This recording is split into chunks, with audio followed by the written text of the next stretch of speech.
após ter servido a sua própria geração, conforme a vontade de Deus, adormeceu e foi posto com seus pais. Vou repetir. Porque Davi, após ter servido a sua própria geração, conforme a vontade de Deus, adormeceu e foi posto com seus pais. Feche seus olhos, vamos falar com Jesus. Senhor, obrigado por mais um domingo de estarmos aqui na sua presença. Obrigado, Senhor, pela vida de cada um dos homens, das mulheres que estão aqui neste ambiente.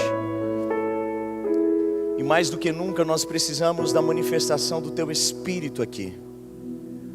Por isso nós levamos cativo todas as nossas expectativas a nível de uma figura humana e aumentamos o nível de expectativa focado em uma figura só, que é a divina, é a do Senhor. Que aqui haja um ambiente de glória, de poder, de transformação. Que o Senhor fale aos nossos corações e que o Senhor revele hoje, mais do que nunca, a sua presença em nossas vidas, em nome de Jesus, amém. Você pode dizer amém?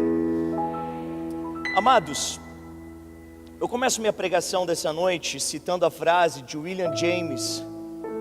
William James foi o responsável por inaugurar e começar o primeiro curso de psicologia nos Estados Unidos. E William James tem a seguinte frase: o grande uso da vida está em fazer algo que ultrapasse a sua existência. Vou repetir. O grande uso da vida está em fazer algo que ultrapasse a sua existência. Em Atos capítulo 13, onde nós acabamos de ler, é o retrato da primeira viagem missionária do apóstolo Paulo. E no Novo Testamento, todas as viagens começavam no quartel-general em Antioquia. Certa feita, os discípulos orando, eles sentem no Espírito a voz do Espírito Santo a dizer: envia, separa Paulo e Barnabé para a obra que eu tenho com eles. E eles são separados e enviados para proclamar Jesus. E no versículo 36, o apóstolo Paulo, ele está pregando em uma região que se chama Antioquia da Psídia. Paulo tinha uma estratégia de anunciar Jesus. Em todas as regiões que ele chegava, ele procurava uma sinagoga.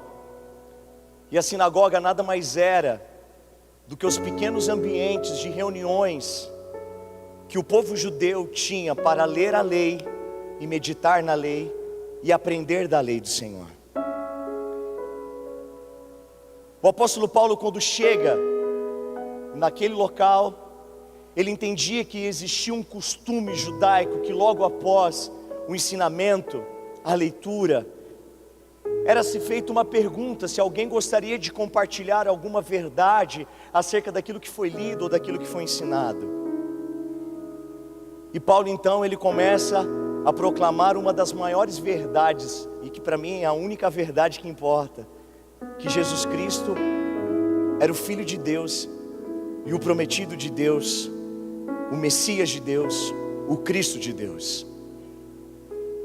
E Paulo ele quer fundamentar isso, e ele começa a citar o Antigo Testamento. Eu já disse isso inúmeras vezes, não vou cansar de dizer, que o Antigo Testamento não é a divisão de um Deus, mas é a divisão de um período. Pois o Deus do Antigo é exatamente o Deus do Novo, e o Deus do Novo é exatamente o Deus do Antigo. E o Antigo Testamento ele servia como coluna de sustentação acerca do Messias, acerca de Jesus. E é exatamente isso que Paulo está falando. Mas em determinado momento do seu sermão, ele introduz essa história do versículo 36. E se você ler toda a história da mensagem de Paulo, ou todo o contexto daquilo que Paulo está dizendo, o 36 não mudaria absolutamente nada no discurso de Paulo.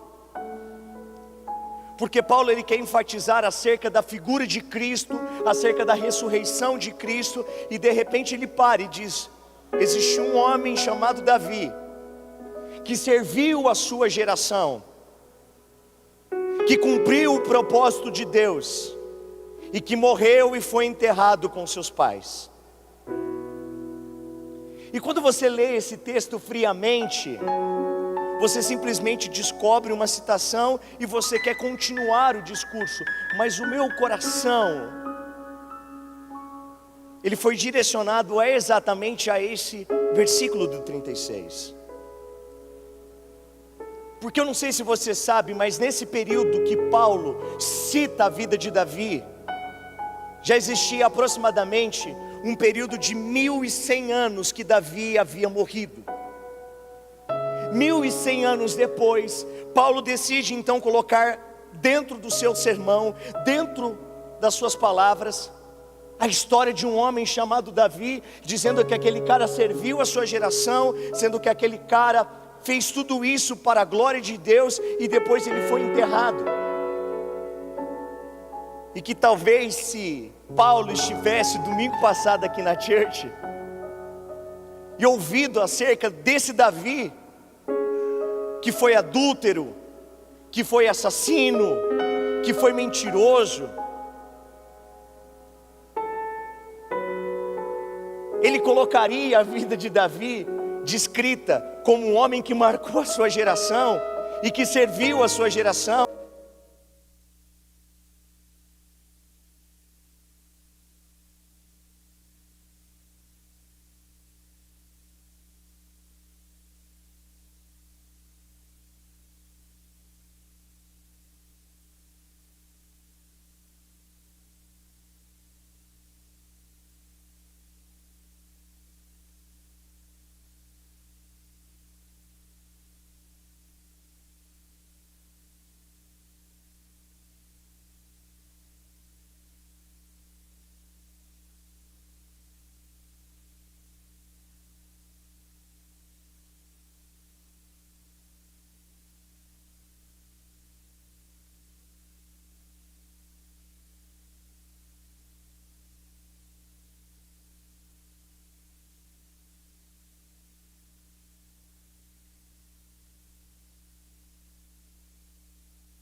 Que nem mesmo Davi conseguia ver, é o mesmo Espírito que está aqui para dizer para você que Deus vê algo em você que nem mesmo você consegue ver.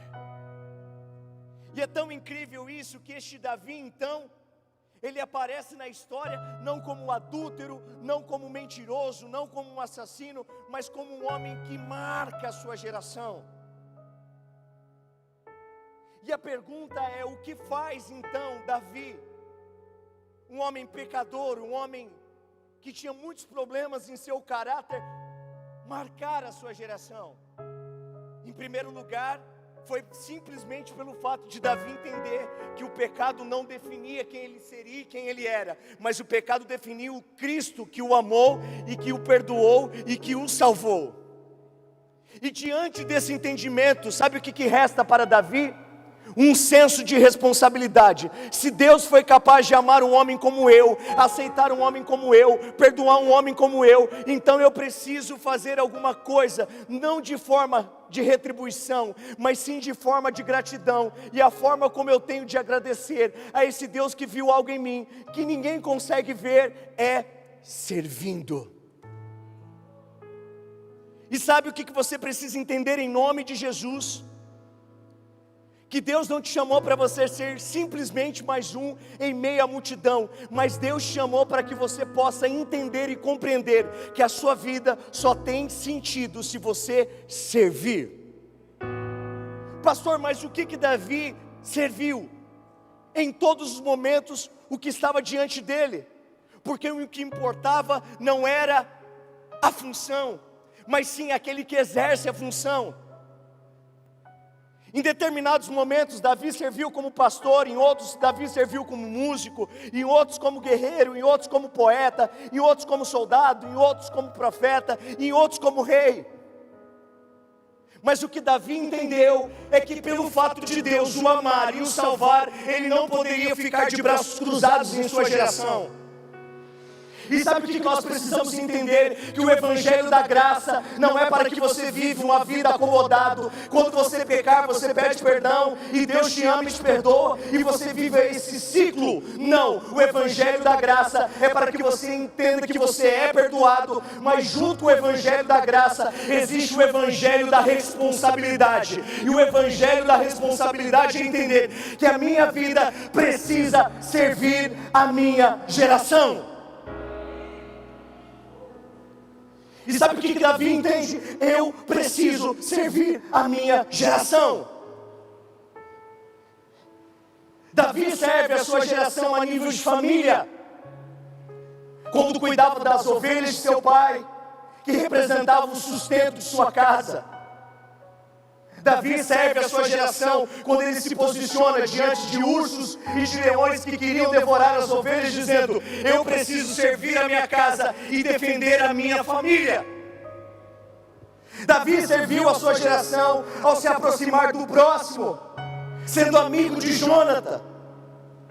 Davi serviu a sua geração com lealdade a um cara que era desleal, chamado Saul.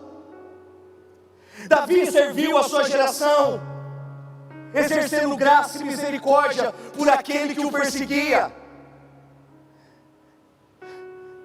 Davi serviu a sua geração quando ele decide então exercer misericórdia para a casa do seu maior inimigo. Davi serviu a sua geração quando ele se posicionou diante de sua nação, protegendo contra os inimigos, protegendo contra as nações vizinhas, indo até os filisteus e aprendendo técnicas que os filisteus tinham, para trazer para a sua nação e fazer com que a sua nação aprendesse coisas que não tinham, como a habilidade de forjar armas que só os filisteus tinham. E quando Davi se refugia lá, ele aprende essa arte e traz para Israel. Quando ele toma a capital Jerusalém, quando ele traz a arca da aliança, quando ele unifica a nação, porque Davi entendia que ele precisava servir. E sabe por que em Atos 13:36 é mencionado acerca do serviço de Davi e não dos pecados? Porque Davi entendia que os seus pecados não podiam paralisá-lo. E você precisa entender que os seus pecados não podem te paralisar. Pelo contrário, nós precisamos como nação entender que existe uma responsabilidade sobre nós.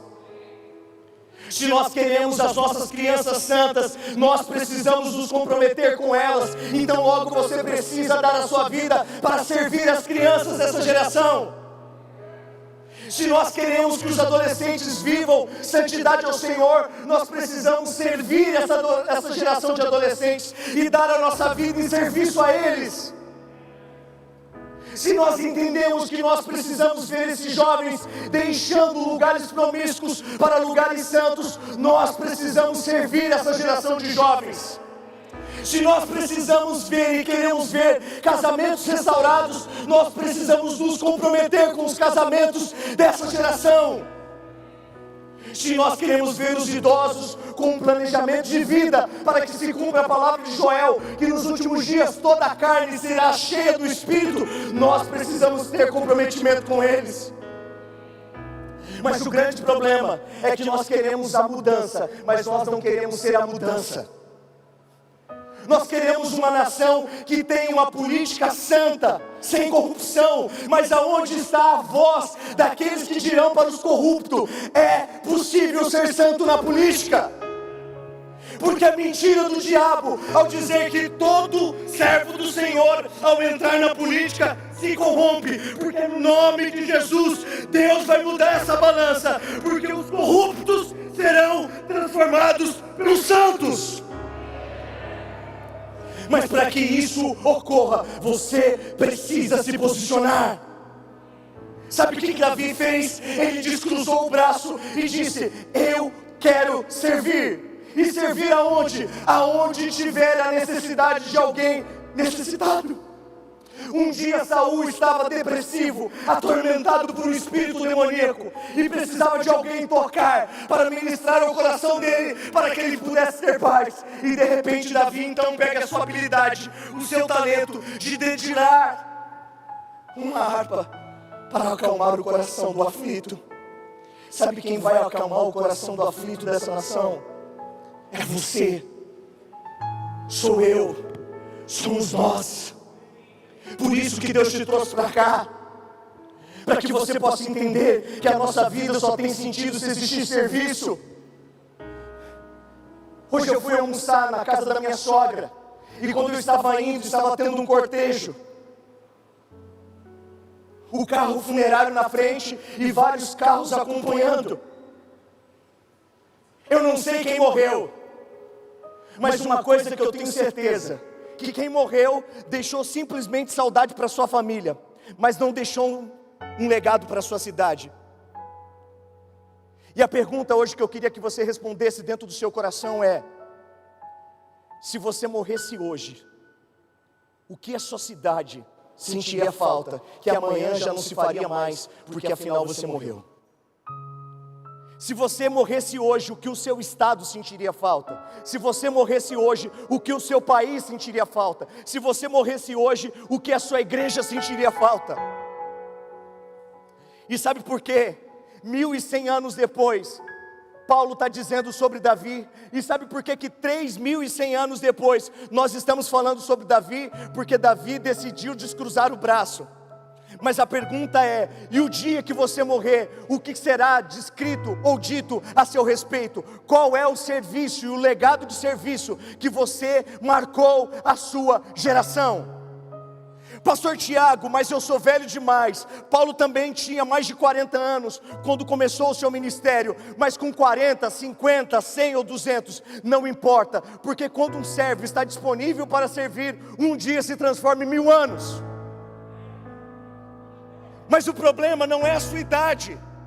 O problema é o seu comprometimento com Deus. E entender que Deus te chamou, te salvou, te predestinou para a eternidade. Mas isso traz sobre você uma responsabilidade de serviço. Existe uma realidade triste, que não é somente na church, mas é na igreja.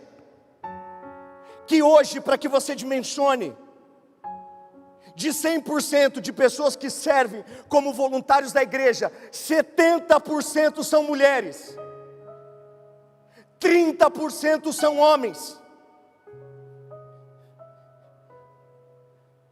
70% são mulheres que estão dizendo: eu quero servir a minha geração, e apenas 30% são homens. E depois nós reclamamos que figuras femininas assumam figuras masculinas, dizendo Feliz Dia dos Pais. Porque o problema não é a fala do ímpio, o problema é o silêncio e o cruzar de braço do justo. Porque enquanto nós homens estamos nos acovardando, dizendo temos responsabilidade demais, compromisso demais, existem pessoas que estão se posicionando no nosso lugar. Mas na autoridade do nome de Jesus, eu quero lançar essa palavra para você que é homem. Você vai descruzar o braço. Minha irmã, quando eu falar isso, você vai dizer amém no ouvido desse homem, bem forte, amém? Eu vou falar de novo essa frase. Se o seu marido estiver do lado, direciona o seu olhar para ele. Descruza o braço aí, Diegão, por favor. Amém. Os homens vão descruzar os braços.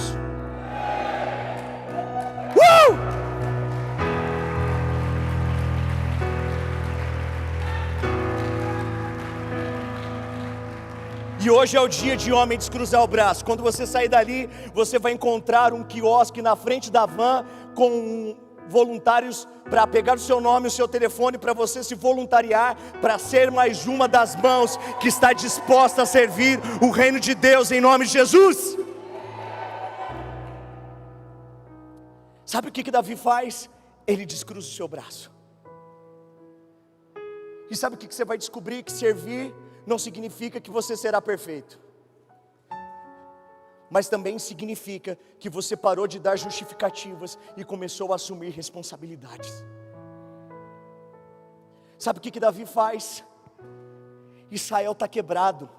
Quem era o rei antes de Davi? Saul. E quem era o Saul? Um homem que perdeu o temor a Deus. E a Bíblia diz que o temor a Deus é o princípio de toda sabedoria. E se existia um rei e um reino que não tinha sabedoria, logo tinha corrupção, logo tinha injustiça. E Davi disse: acabou, porque agora eu vou servir, e a injustiça vai deixar de existir. E eu quero declarar na autoridade do nome de Jesus: o que fará diferença nos próximos anos do Brasil não é o nosso poder de voto simplesmente, mas sim o nosso poder de influência como servos do Senhor, entregando para o nosso país, entregando para o nosso estado, entregando para a nossa cidade aquilo que possuímos de mais precioso, de mais importante, a nossa própria vida. Sabe o que Davi faz? Eu preciso servir, eu preciso descruzar o braço. Quem? Davi. O que ele faz? Servir.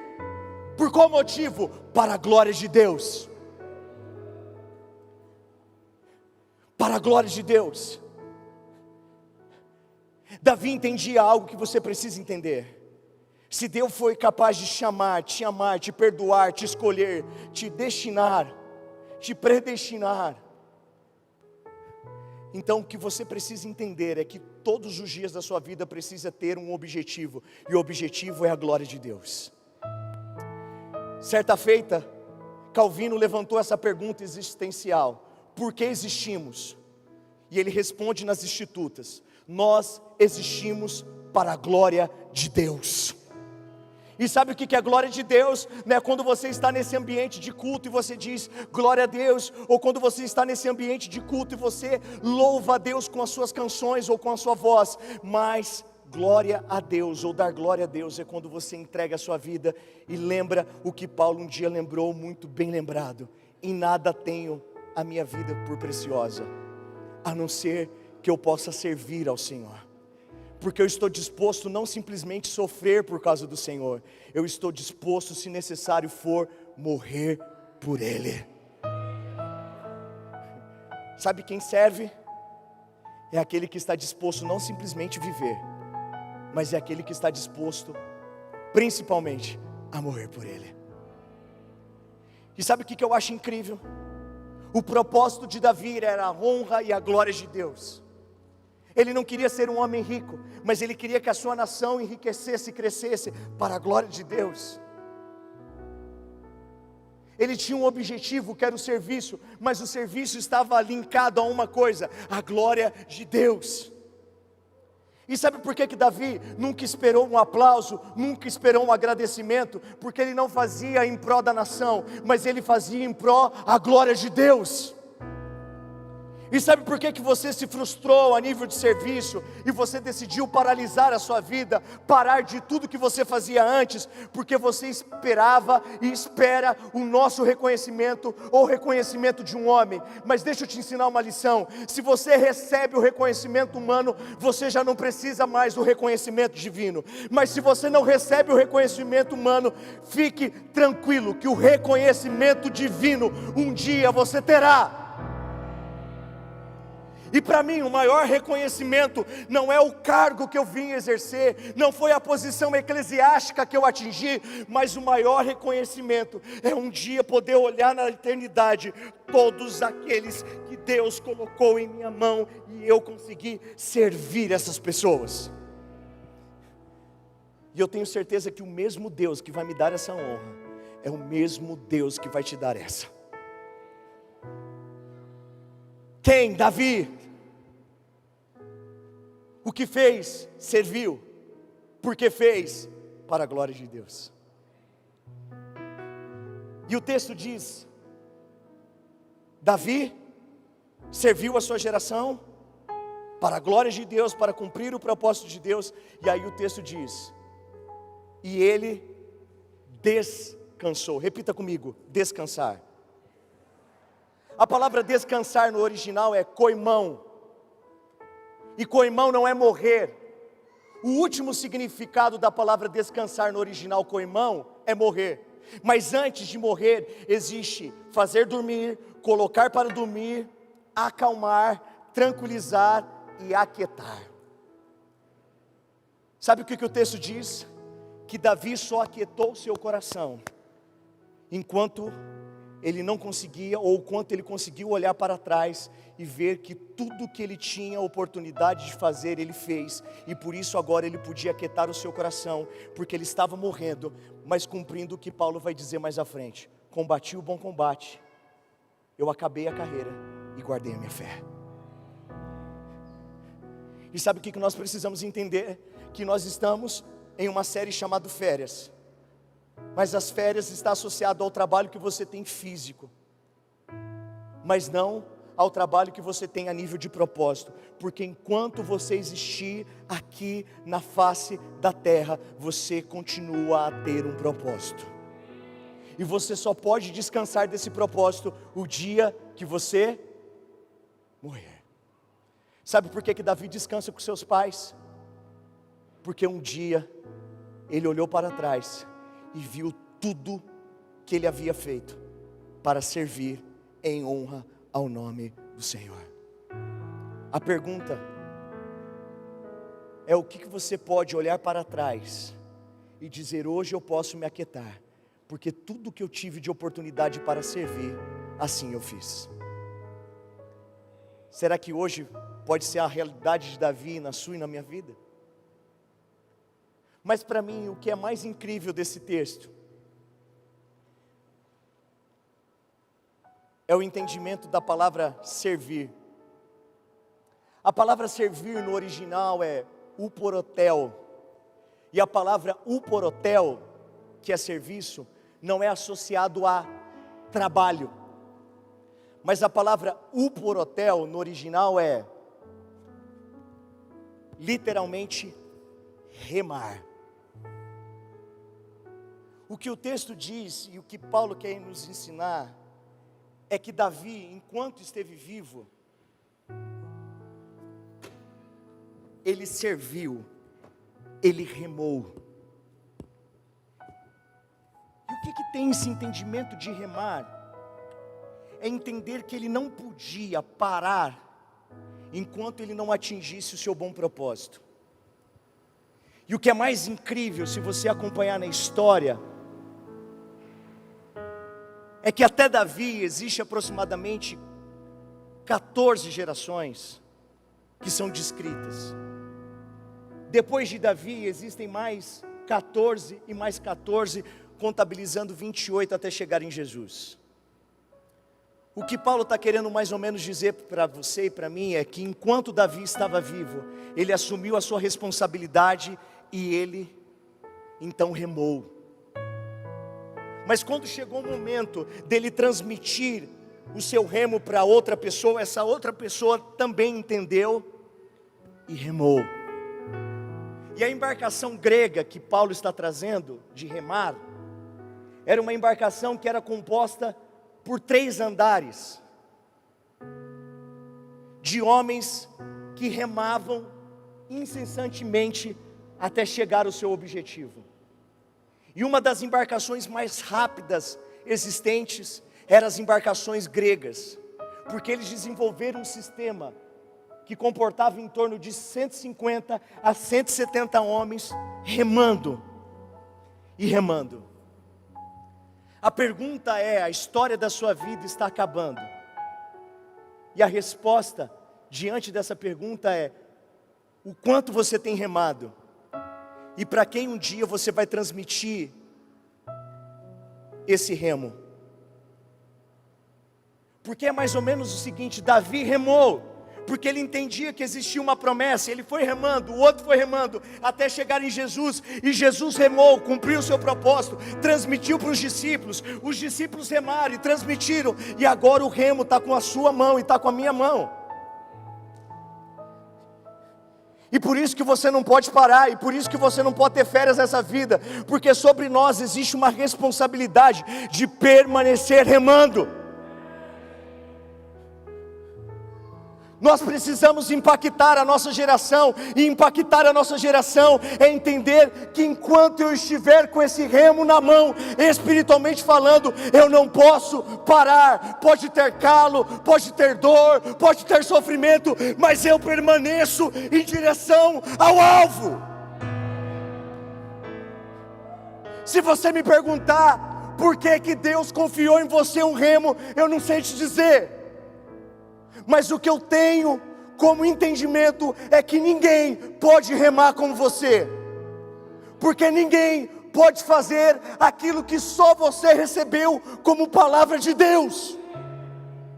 Os seus dons, os seus talentos, as suas habilidades, tudo foi feito segundo o bom propósito de Cristo, para entregar em suas mãos uma responsabilidade. E foi exatamente o que Jesus disse, que aquele que quer vir após mim, pegue o seu remo, que no caso é cruz, e siga-me. O problema é que nós queremos o alvo, mas nós não queremos o remo, porque o remo dá trabalho, o remo traz cansaço, o remo nos impede de ficar um pouco mais na Netflix, o remo nos impossibilita um pouco mais de jogar videogame, o remo nos impossibilita um pouco a mais de ficar em casa descansando, o remo gera em nós fadigas, decepções. Mas eu confesso para vocês que nenhum dia de descanso se compara com um dia que você tem a oportunidade de remar. Porque para remar não pode ser qualquer um, precisa ser escolhido por Deus.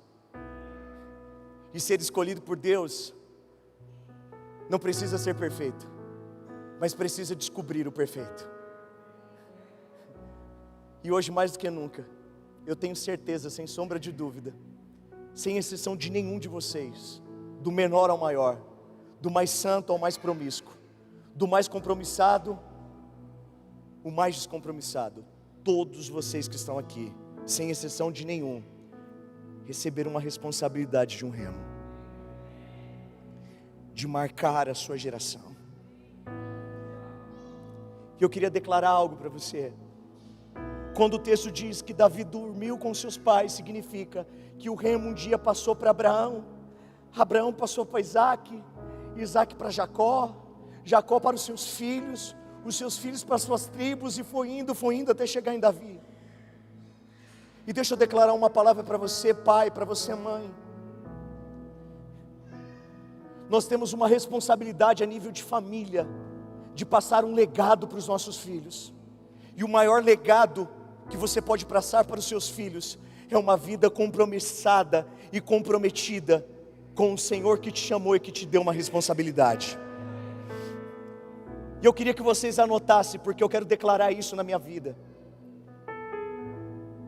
que vocês um dia verão 3 homens que assumirão o remo: Samuel, Pedro, Lucas e Paulo, porque no nome de Jesus eu quero ser aquele que passe um dia o remo na mão dos meus filhos. E hoje, na autoridade do nome de Jesus, seja você com filho ou você sem filho, eu quero que você declare o que um dia Josué declarou: não me importam vocês, mas eu e a minha casa remaremos, pois serviremos ao Senhor.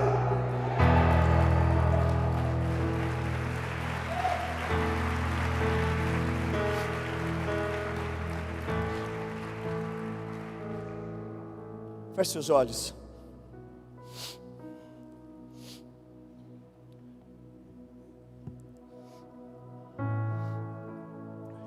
Só feche os seus olhos.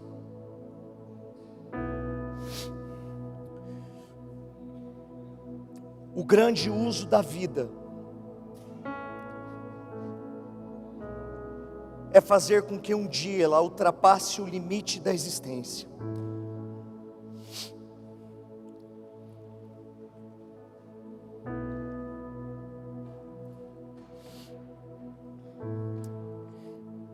Pastor, mas Deus não vai falar dos meus problemas? Deus não vai falar das minhas crises, das minhas dores? Vai. Porque todas as vezes que você segura um remo nas suas mãos, a nível de responsabilidade, é como se Deus falasse para você: cuide daquilo que eu coloquei em suas mãos, porque daquilo que está nas suas mãos, eu vou transmitir e transferir para as minhas.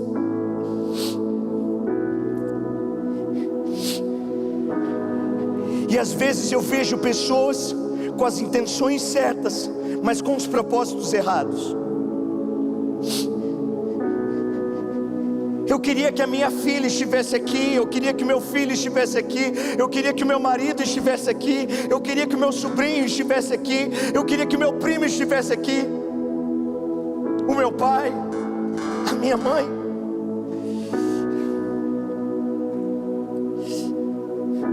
Mas Deus não pode trazer alguém simplesmente para colocar dentro de uma embarcação. Mas Deus pode trazer alguém para potencializar essa embarcação e entregar um remo na mão dela, dizendo: agora nós vamos remar juntos como família. E eu quero profetizar na sua vida, na autoridade do nome de Jesus, Deus vai potencializar a sua casa, porque Deus não vai simplesmente salvar alguém, Deus vai entregar o remo na mão de alguém. Um dia Abraão ouviu uma promessa, que ele, através de sua vida, todas as famílias seriam benditas, pois todas as famílias da terra remariam através de sua existência. E eu quero declarar sobre a sua família: a sua família existe um motivo pelo fato dela estar em pé. A sua família não era para estar em pé mais. Mas sabe por que o casamento não foi embora? Sabe por que os filhos não desviaram? Porque Deus tem um objetivo de fazer com que a sua casa reme em direção às famílias perdidas, falidas dessa geração. Lacataracheri mandarassúria. Eu sinto para falar para muitas pessoas que estão aqui hoje. Talvez este domingo é um dos domingos mais difíceis que você passa ao longo de um ano. Porque o domingo dos pais é o dia de você relembrar o homem que te deixou, o homem que te envergonhou, o homem que te rejeitou, o abraço que você não teve,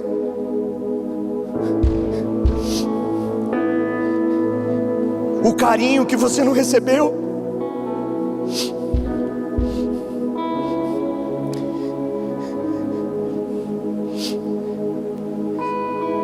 Davi, ele era esquecido muitas vezes pela sua família. E talvez foi a rejeição e o abandono do lar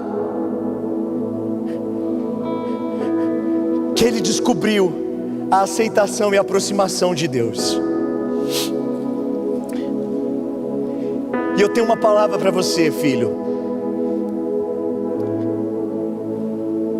Ainda que você tivesse o pai mais legal desse mundo, nenhum pai se compara com a paternidade de Jesus. E hoje não é um dia de frustração, mas hoje é um dia de reafirmação. Porque Deus é o Deus da viúva, do pobre, do necessitado, do forasteiro, do imigrante. Mas Deus é o Deus dos órfãos. E talvez a sua orfandade seja uma das orfandades mais dolorosas que pode existir, porque você foi órfão de pai vivo. Mas eu quero afirmar uma verdade no seu coração. Desde o dia que você nasceu, quando aquele disse, não é o meu filho, o Senhor na eternidade dizia, é o meu filho, é meu, me pertence, e eu vou usá-lo para confundir as pessoas de sua geração. Eu vou levantar do monturo, eu vou levantar da humilhação, e vou colocá-lo no lugar que lhe é direito.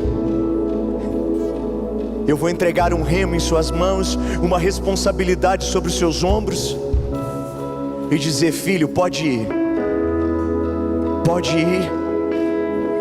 porque seu pai está com você, e esse pai está aqui, para dizer que não é no dia dos pais que Ele está presente na sua vida, mas que é em todos os dias, e que ao contrário do pai físico, que você que precisa presentear, Ele é o pai incrível, que Ele te presenteou com a vida, e com a vida dele próprio.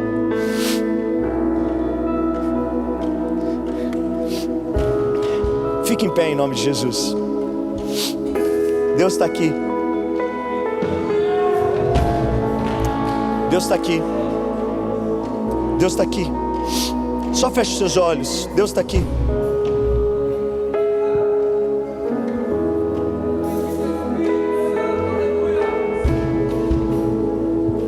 Feche seus olhos. E eu queria fazer algo diante do meu entendimento de fé. Eu queria poder entregar a cada um de vocês um remo na mão hoje. Mas isso aqui é só um objeto. Mas eu quero dizer para você que mesmo eu não podendo entregar, Cristo Jesus já te entregou um. Por isso eu queria que você levantasse uma de suas mãos o mais alto que você puder e segurasse com a força mais forte que existia aí dentro. Feche suas mãos.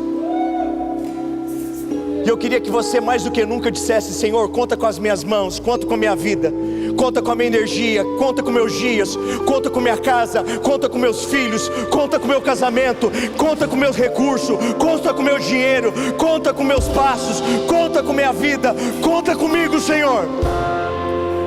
Eu só quero remar, porque um dia eu vou te encontrar, e o dia que eu te encontrar, eu não te encontrarei sozinho, mas eu te encontrarei com uma geração comigo. Levante sua mão. Levante sua mão, levante sua mão, levante sua mão. Sua glória sangrou no madeiro, conectou, salvou, curou e me deu um destino.